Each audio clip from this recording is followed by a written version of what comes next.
As Indroff Nag, a corporal in the City Watch of Waterdeep, says, if you hear a baby crying in an alley, walk the other way.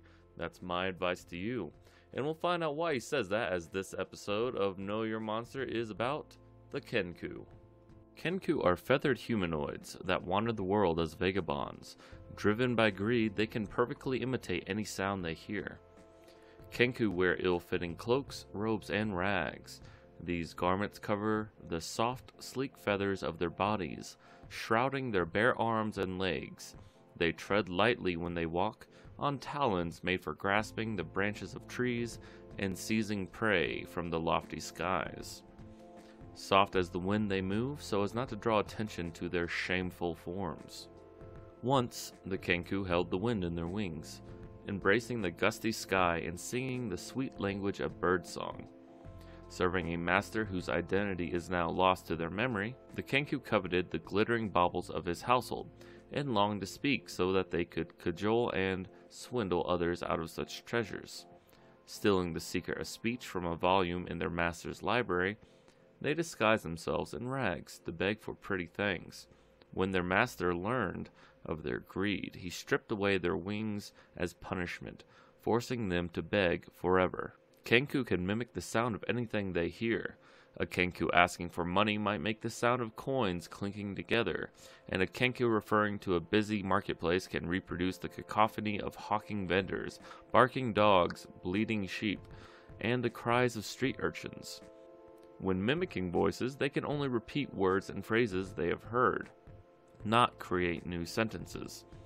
To converse with the Kenku is to witness a performance of imitated sounds and almost nonsensical verse. Kenku speak to one another in much the same way, because they are adept at interpreting one another's glances and gestures. The sounds they make to communicate complex ideas or emotions can be succinct. Groups of Kenku also develop secret codes. For example, a cat's meow might be the secret code for prepare to attack, or flee for your lives. Their talent for mimicry extends to handwriting as well, and criminal organizations often employ Kenku to forge documents. When a Kenku commits a crime, it might forge evidence to implicate another creature. All Kenku pine for the ability to fly, and thus punishments they met out to one another often involve false wings, such as heavy wings of wood, borne as a mark of shame. As a final tragic reminder of the wings they once had, Kenku carry out executions by hurling their condemned from tall buildings or cliffs. That's kind of messed up. Now, the Kenku, stat-wise, isn't all that hard to defeat. They're pretty weak. They have a challenge rating of 1/4. They understand Orin in common, but they can only speak through the use of its mimicry trait. The Kenku has two traits, Ambusher and Mimicry.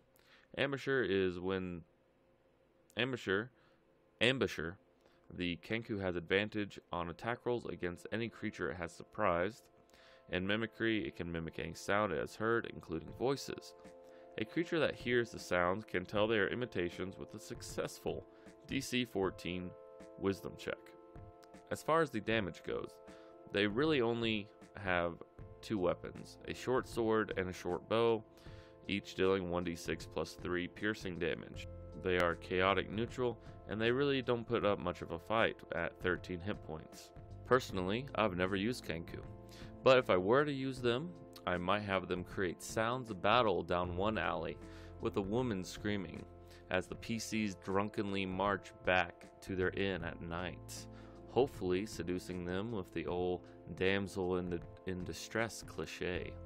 When they arrive, they find nothing. As they turn back around, the Kenku surprise them with their allies, maybe including a doppelganger or some drow to beef up the challenge rating.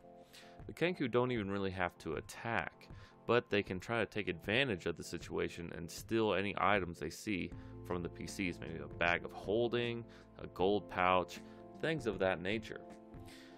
In past iterations, the lore stated that Kenku eggs are worth about 250 to 300 gold pieces and are sought after because they make good servants. They've only been evil in one edition, 3.5. Otherwise, they're neutral, unaligned, or in this edition, chaotic neutral. Using that, you could have one be an informant, though a very tricky informant, especially if it involves a secret network. With their mimicry, it could lead to some very funny role-playing, giving the group something to remember down the road. That about sums it up for the Kenku. I hope everyone enjoyed this video, and if you did, please like, subscribe, or comment. And let me know your thoughts on this series so far. Anywho, thanks for watching.